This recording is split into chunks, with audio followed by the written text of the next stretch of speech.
basically buy off now and... I'm not a conservative. I never have been a conservative. Hayek was not a conservative. The book that follows this one in Hayek's list was The Constitution of Liberty, a great book. And he has an appendix to it entitled Why I Am Not a Conservative. We are radicals. We want to get to the root of things.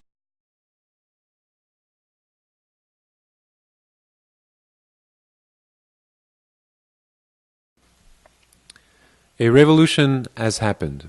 It was the work of a group of armed intellectual radicals.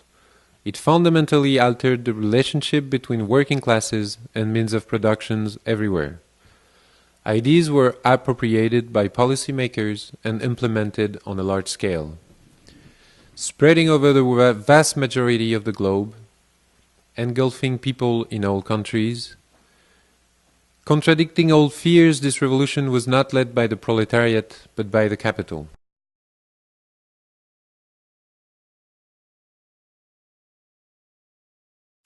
The revolution was architectural, laid out in theory, articulated in plan, and implemented in practice. It did to the world what architects do to buildings. It imposed an order. The revolution led by Friedman, Hayek, and Nozick imposed an architectural order in which any intervention of the state was seen as a barrier to the natural self-regulation of individual needs.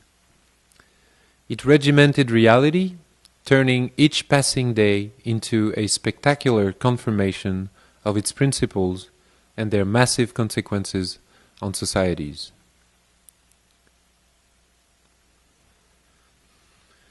This is an architectural review, one that will not focus on remarkable buildings, but on the massive and revolutionary architectural shifts of societies. We must be done with the idea that architecture is a history of buildings. Architecture is the means by which a society embodies moral law in reality. It is the formatting of the real contained in each understanding of the world. This formatting affects all human production: clothing, music, class struggle, the latest gadgets, the color and shapes of flags. Architecture is a function. It is the transmission belt linking ideas to the construction of the world. It is that by which a system of ideas attempts to perpetuate itself throughout history and across territories. If we have confused architecture with building, it is only because buildings are the human production that comes closest to a totalizing image of an accomplished ideal. But architecture does not belong to buildings. It is as much present and performs just as effectively its task in a collared shirt or a comma than it does in a Doric column. The only question architecture was ever concerned with in the making of the built environment was what order should be governing its production, whether through the multi-millennial system of the orders of architecture, or through the functionalist, historical, metabolical, futurist, or postmodern orders of the 20th century. Buildings, of course, require no such ordering abstract system to be usable or functional.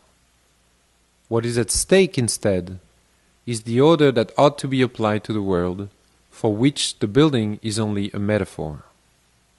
What is at stake in architecture is the total sum of effects a new world order entails in the organization of reality. In this process, buildings are only models of the world order.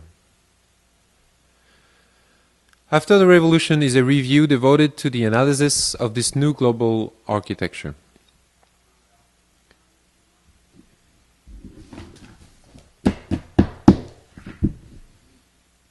That's it. Oh. Formless. A dictionary would start from the moment in which it no longer provides the meaning of words, but their job.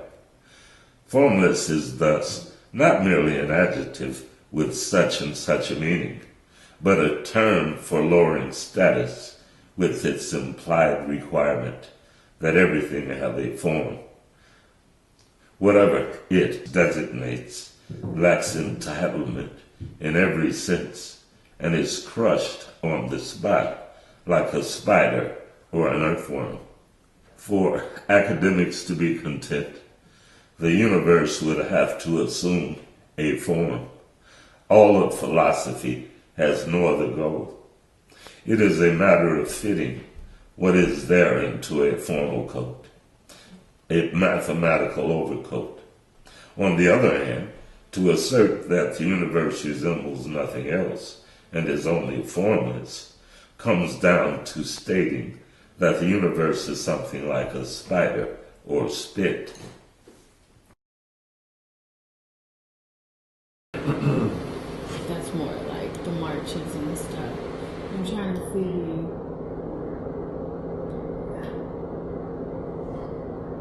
See, that's like Bud Bullock and James Brown and Muhammad Ali.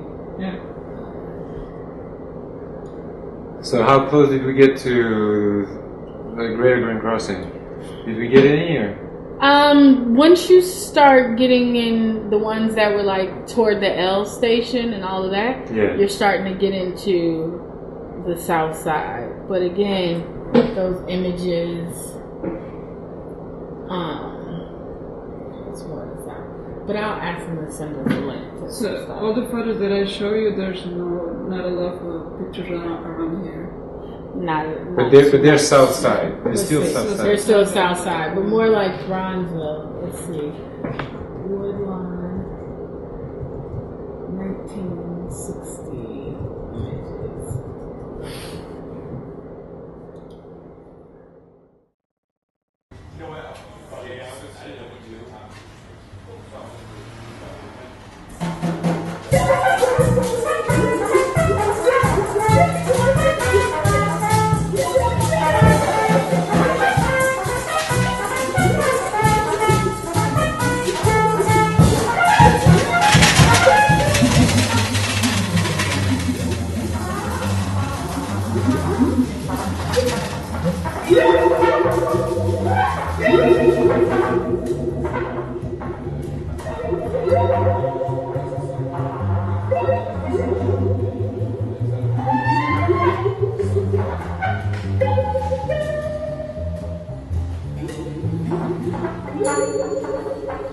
So, this is the I was about to say this is the revolution. No, this is the this is after. Sorry, 1, 2, 3. This is after the revolution, a review of architecture's massive consequences. My name is Xavier Ronald. Today we have a guest, the barber of the 75th Street and the Dorchester Barbershop, yes. Barbershop. Gordy's.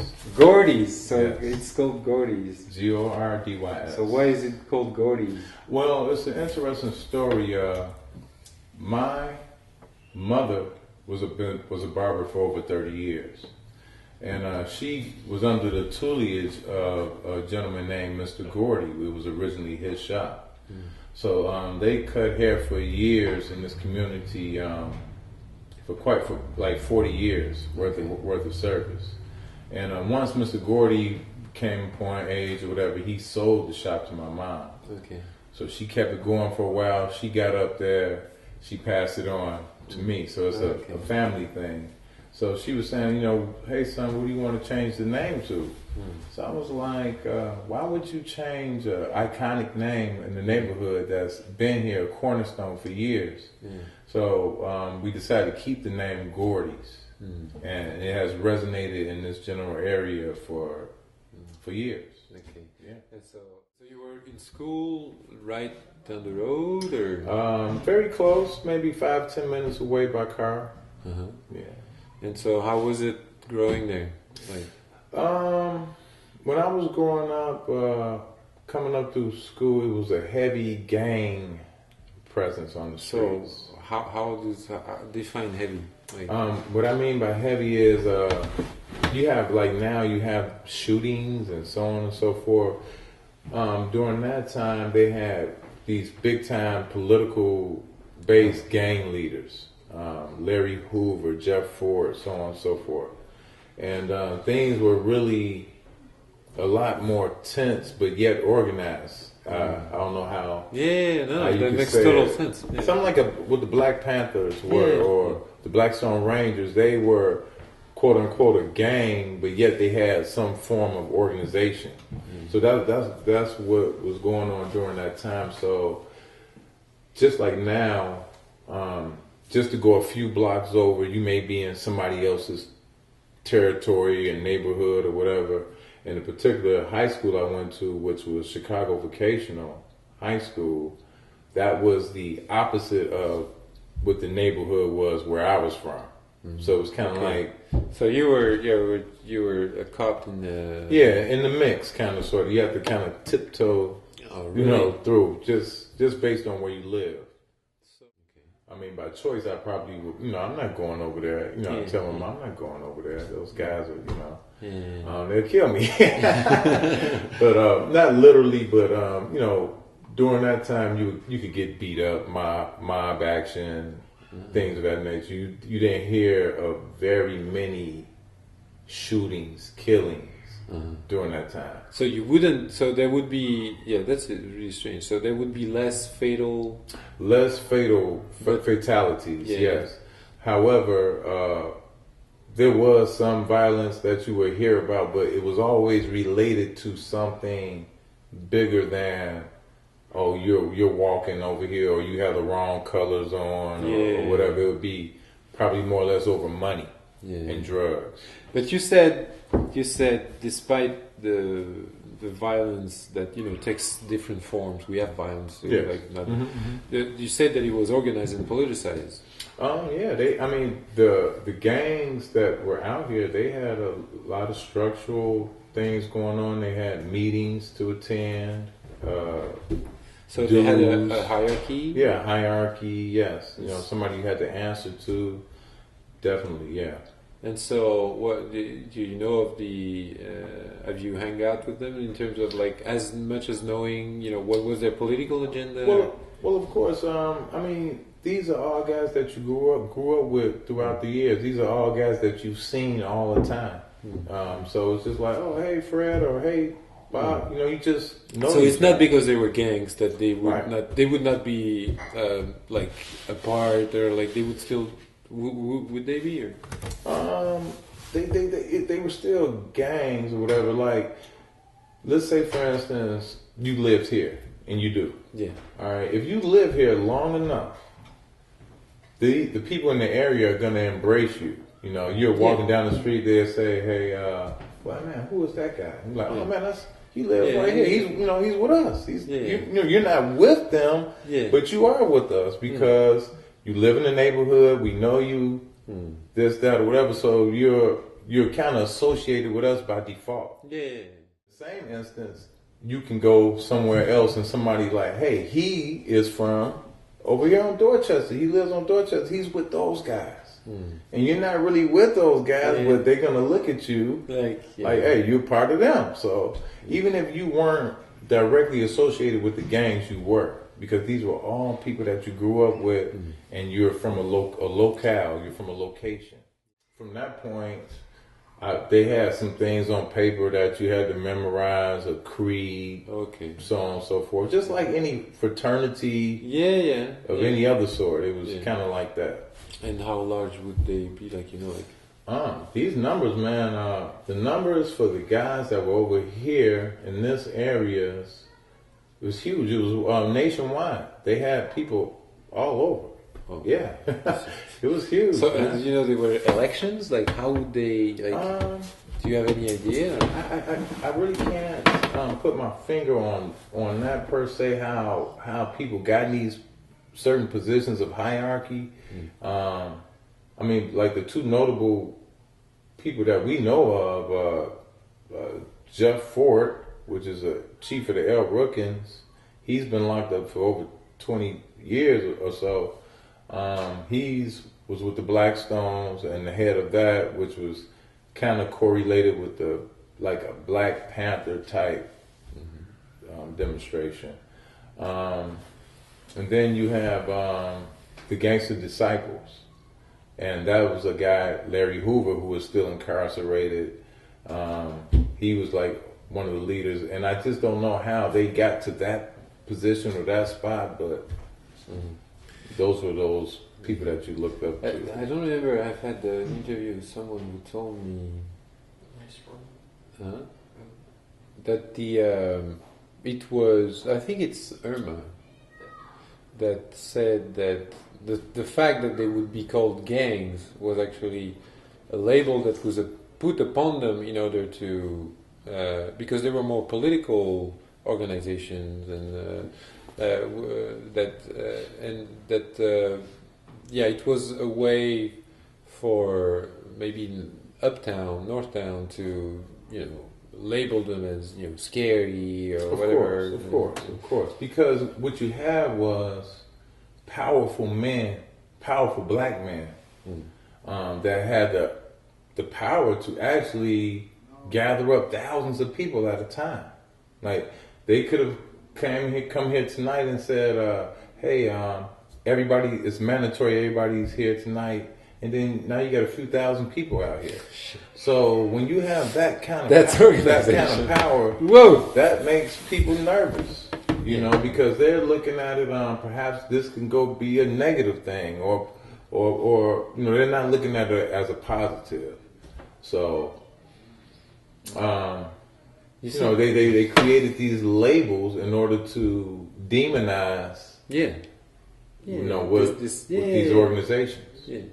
Well, you see, this is mainly what I'm concerned with. Actually, is the capacity of the people to organize. Because the person that was there before you would not agree with me, but I believe that we live in an era where it is more difficult for us to organize than it was in the 60s or 70s. Absolutely. Because now we're more trying to be in competition with one another more than to be, I don't know. Associated, unionized, Here in the Nigerian town and Chinatown, there's no integration. Yeah. So in your case, I was saying that to say is with your neighbors, you're a white man. Yeah. Because of slavery and things of that nature, we have been indoctrinated to think the white man is some person that's fearful. That you should be fearful of, so this resonates all the way down to now, today, even now, which is why, because they're trying to figure you out. Yeah. Like, what are you guys doing over here? What are you coming here? Yeah, who are you? Raising your damn thing. Yeah. However, we're, I'm gonna speak for the black race. We are some of the most. We'll take anybody in. Yeah. Just like I told you earlier. I really felt that. You're here. You coming here. You're part of this block now. Which is another testament to Theester. I'm proud of him for stepping up, taking this opportunity to bring these type of programs and rehab to the neighborhoods. And we need that. We need more of that. And once a lot more people find out what's going on, what's going on here, Cinema House, Arca House, Stony Island, then we can start, Thank you. Just really teaching people, man, to go forward. Yeah.